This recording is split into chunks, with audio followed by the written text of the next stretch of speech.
because we're at the time of the end. But thou, O Daniel, shut up the words and seal the book, even to the time of the end.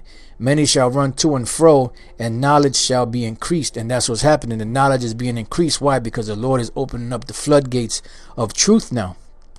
This is 2 Ezra 6 and 25. Whosoever remaineth from all these that I have told thee shall escape and see my salvation and the end of your world. And this is what we're waiting for. We're waiting for the end of this age, this eon, the rulership of Esau, the so-called white man. And we're at the very end of Esau. And Esau, the so-called white man, would be the last ruler on the planet to be ruling before the Messiah made his second coming.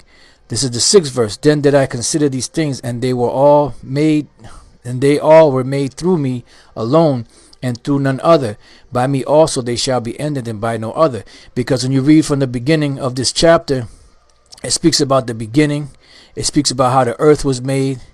I'll read the first verse. And he said unto me, in the beginning, when the earth was made, before the borders of the world stood, forever the winds blew. And it goes on to go into the story of the creation and everything that happened, and how people were put on the earth.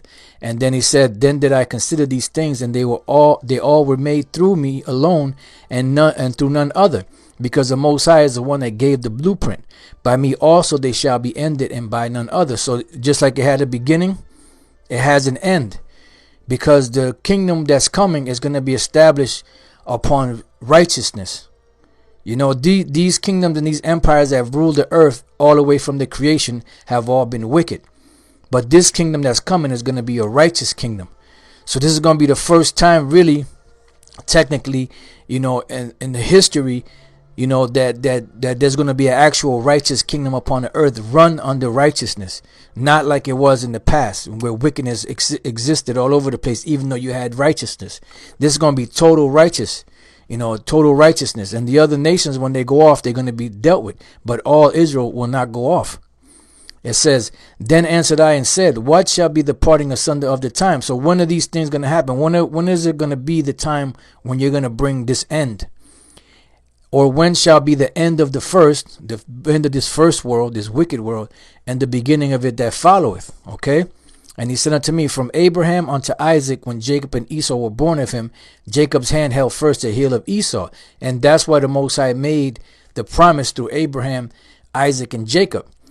Because that was him establishing who his covenant or who his inheritance was going to be on the earth, which is the Israelites. Okay.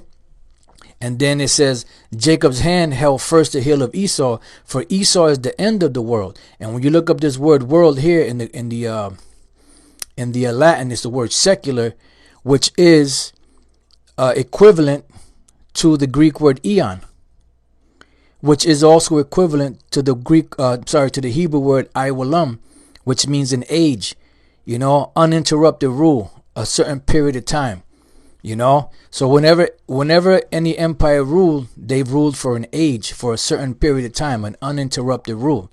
So it says, for Esau is the end of this world, and Esau is the end of the world, because at the end Esau would be ruling, and there will be the last kingdom that'll be ruling, that will be taken down.